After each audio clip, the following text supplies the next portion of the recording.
I have never seen a job market this tough, and I actually lived through the Great Recession, the last big challenge. I think in a lot of ways this is more challenging. LinkedIn is not just a social network. It is actually a huge talent database that every recruiter searches. You go on LinkedIn and you say, oh, I want to get a job at Google. Here's someone who works at Google. And you reach out cold. Of course they're not going to respond. They don't know you. They don't have anything in common with you. They're going to treat you like a stranger. What is the biggest problem in the age of AI? It's lack of trust. Like, how can I trust you as a candidate online? One of the big challenges, of course, is when hundreds of people are applying to the same role and everyone is using AI to optimize their applications. How does someone actually stand out?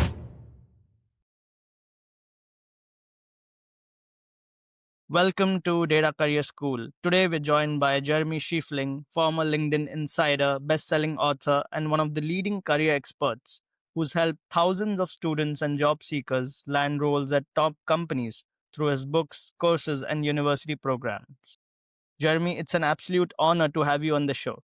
Oh, it's my pleasure. Thank you for having me. So, Jeremy, I want to start by talking about something that's on everyone's mind right now. This is probably one of the toughest job markets new grads have faced in years. Feels like everyone's struggling to get noticed. Now, you have worked with literally thousands of students, helping them land jobs, internships, build careers. So, I'm really curious, what's actually working right now for the students who are landing offers? What are they doing differently from the majority who are still stuck? Yeah, such a good question. And my heart really does go out to all the students and job seekers out there because I have never seen a job market this tough. And I actually lived through the Great Recession, the last big challenge. I think in a lot of ways this is more challenging. That being said, I think what's working today is actually all the things that have always worked, but they tend to be more important now. Let me give you an example. Everyone has heard you have to get a referral. You have to get someone on the inside to go to bat for you. And a lot of data from the last 20 years suggested that getting a referral gave you a 10x advantage over people who applied online. So already a massive edge. However, I was just looking at some data from this Applicant Tracking System GEM for 2025. What the GEM data shows is all of a sudden that referral advantage is not 10x, but 20x, a 2,000% advantage, because what is the biggest problem in the age of AI? It's lack of trust. Like, how can I trust you as a candidate online if I don't know if you're real? I don't know if you're a North Korean spy trying to get into my company.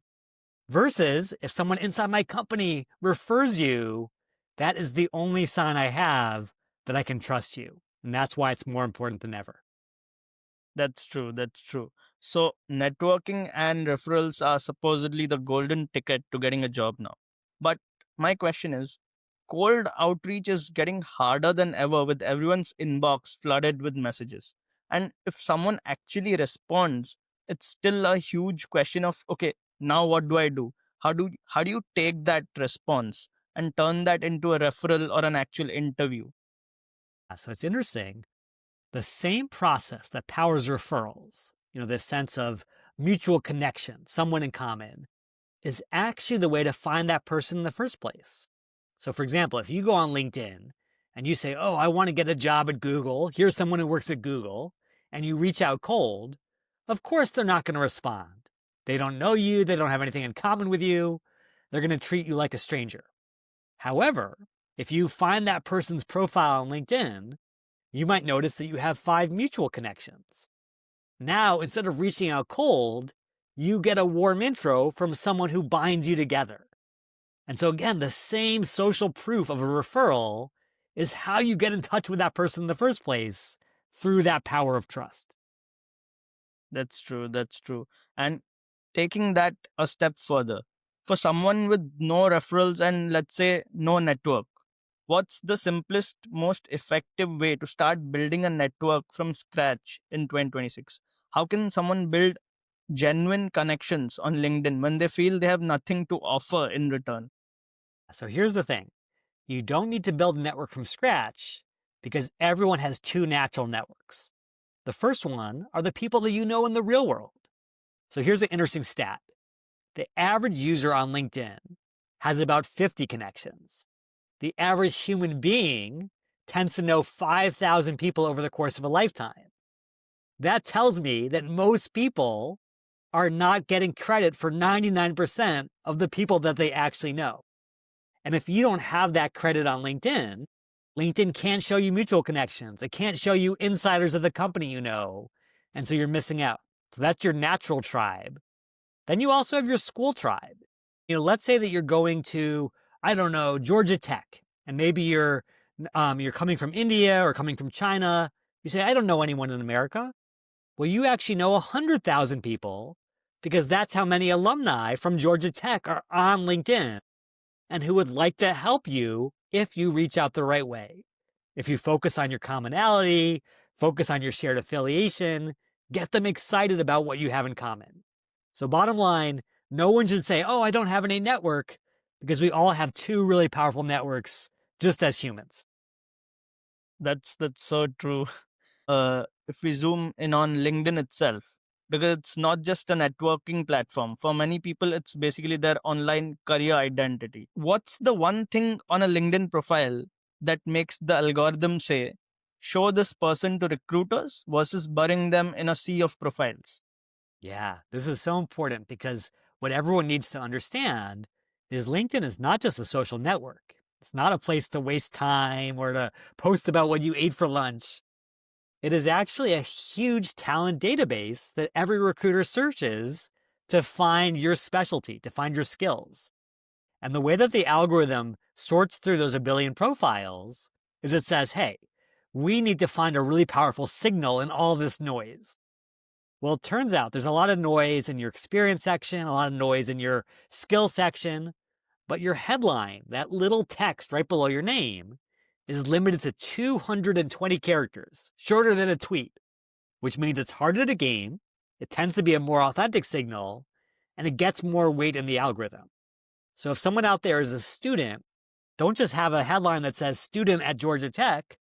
Say student at Georgia Tech, aspiring product manager, or seeking data science roles.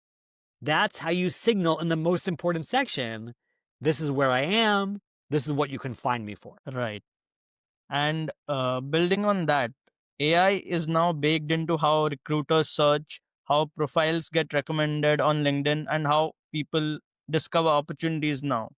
So I'm curious, what's the most effective way job seekers can combine AI plus LinkedIn in a way that makes opportunities come to them instead of just constantly applying? So here's the thing. AI has always been a part of the LinkedIn algorithm. Maybe not generative AI, but fundamental pattern matching has always been how LinkedIn has worked. For example, if I am at Apple and I am searching for a data scientist, I want someone who has experience with Python and SQL and R, I can search for all those things, find those right people. The problem is that a lot of people have those skills, but they haven't listed them on LinkedIn, so they're not getting credit. And so the best way to combine LinkedIn and AI is to reverse engineer the algorithm. So basically, you go to ChatGPT or Gemini or Copilot. You say, here is my LinkedIn profile. Here is the job that I want. What are the most important keywords that I'm missing? And you will discover, my goodness, I am not getting credit for all these things that I know, which is a reminder that you've got to go back to LinkedIn and add those to your profile. Make sure you get credit in the exact place the recruiters are looking. Right. And speaking of AI, there are certain career strategies that have worked beautifully for a decade, and suddenly they're just, let's say, useless.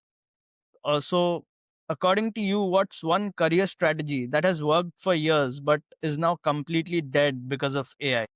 Yeah. So I think one of the things that's really been hurt by AI is cover letters.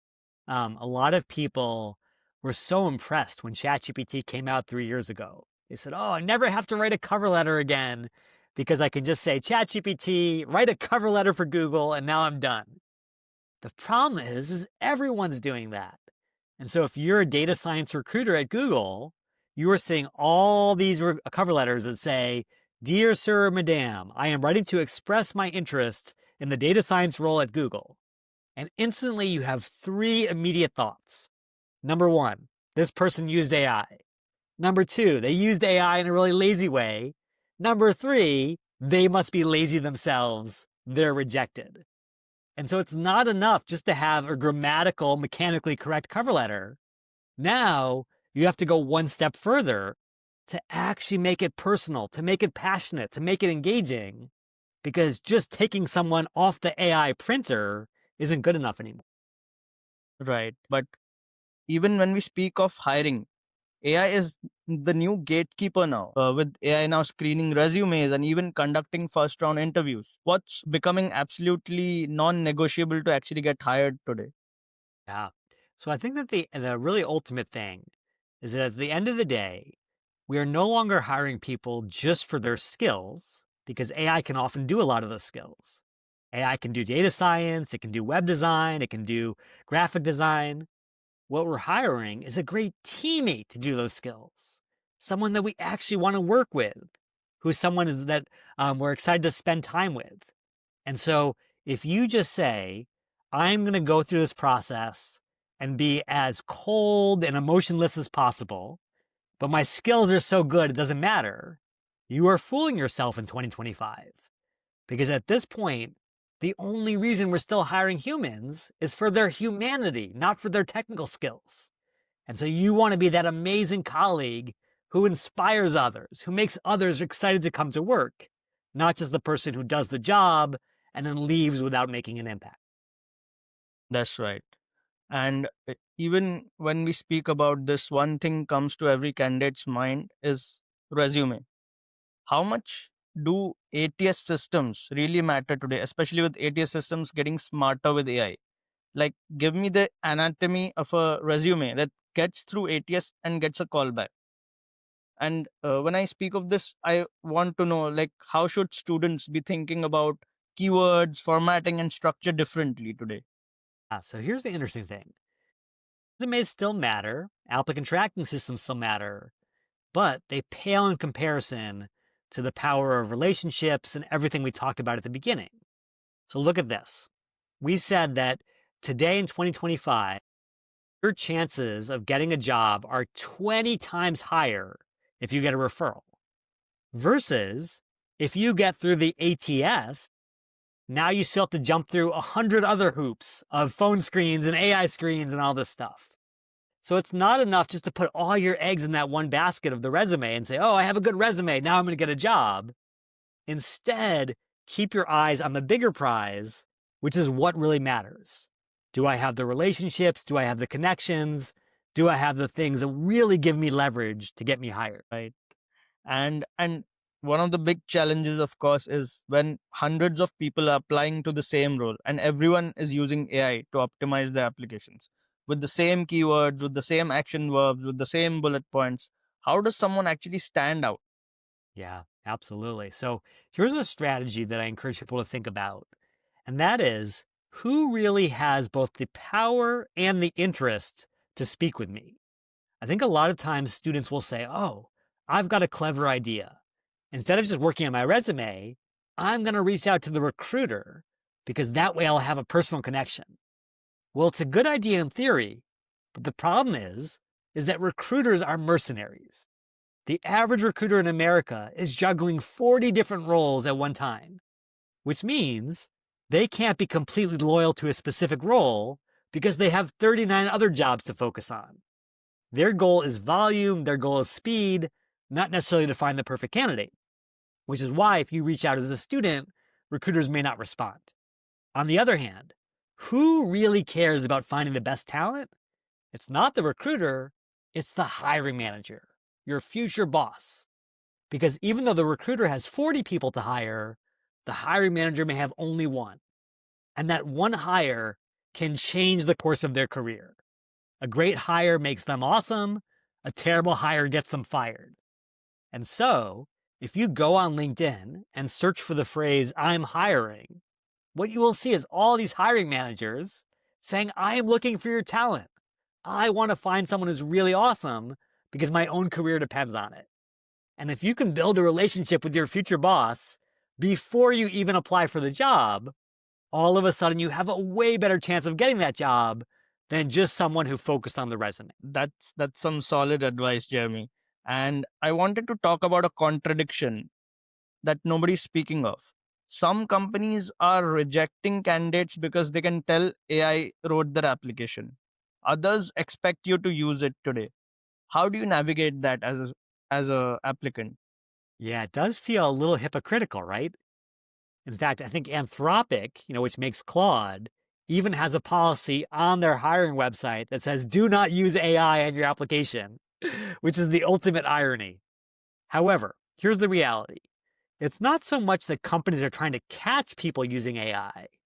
It's that the hallmarks of using AI in a lazy way make you look bad.